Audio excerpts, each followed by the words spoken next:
আমার গুরু বলেছে যে তোর কপালে আজকে সারাদিন কাজ করে যদি ১ টাকাও থাকে তুই ১ টাকাই পাবি। হ্যাঁ, না নিজের থাকলে না পাবি। কিন্তু কর্মটা তুই করে যা, তোর ওদিকে চিন্তা করতে হবে না। নিজের ঠিক দিকে চলে আসবে। সন্তুষ্ট থাকাটা ভীষণ প্রয়োজন, একদম। যেটা কারণ আত্মতুষ্টি। অসৎ পথ অবলম্বন করলে খুব তাড়াতাড়ি বড়লোক হওয়া যায়। গাড়ি, বাড়ি, টাকা, পয়সা কোনোটাই অভাব হবে না।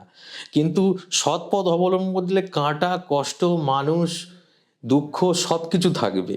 এগুলোকে পার হয়ে যখন একটা সীমাহীন আনন্দের জায়গায় গিয়ে পৌঁছাবো, তখন সেই আনন্দটার থেকে তখন গাড়ি, বাড়ি, টাকা, পয়সা কিচ্ছু না। যে আমি সেখান যে থেকে জায়গায় বড় কিছু আমি যে হয় না। জায়গায় গিয়ে পৌঁছাই মাঝে, মাঝে, যে জায়গায় আমি তো আমার ফ্যামিলিকে নিয়ে যেতে পারি না, কোনো বন্ধু-বান্ধবকে নিয়ে যেতে পারি না, সেই আনন্দের ফিলটা আমি একা নিই। যে আমি ভগবান সত্যি তোমাকে ধন্যবাদ, আমি কোথায় পৌঁছেছি। আমি ভাবতেই পারছি না, এটা কি আমার স্বপ্ন? যে আমি এত সুন্দর মন্দিরে আরাধনা করছি, আমার সামনে এত রাজপ্রাসাদের মতো থালা, খাবার, এটাকে আমাকে একাই গ্রহণ করার জন্য দিয়ে দিয়েছে, আর কেউ নেই। এরকম পজিশনে পড়ি। তার মানে আমার কত ভাগ্য করলে, কত কর্ম করতে হবে ওই জায়গায় গিয়ে পৌঁছাবো। একদমই তাই, একদমই তাই। লোক এই যে কর্ণাটকের সামনে একটা নিউজে দেখালো, একটা ব্যক্তি তার 200 কোটি টাকা সম্পত্তি সে সবাইকে দান করে দিয়েছে। একটা রথে করে বার হয়ে সব দান করে দিয়ে সন্ন্যাস নিয়েছে। খালি পায়ে গেরুয়া বসন পরে ঘুরছে।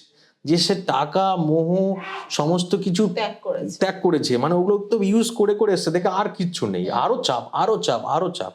এই ক্ষেত্রে অনেক অনেক বড় বড় আইপিএস অফিসার, বড় বড় মানে কি বলবো, প্রচুর স্বনামধন্য ব্যক্তি প্রচুর আছে যারা এই সন্ন্যাস নিয়েছে, এই তন্ত্র সাধনা, এই সনাতনকে জানতে গিয়ে সনাতন গভীর সমুদ্রে ডুব দিয়েছে এবং তারা এখনো জ্ঞান অর্জন করছে।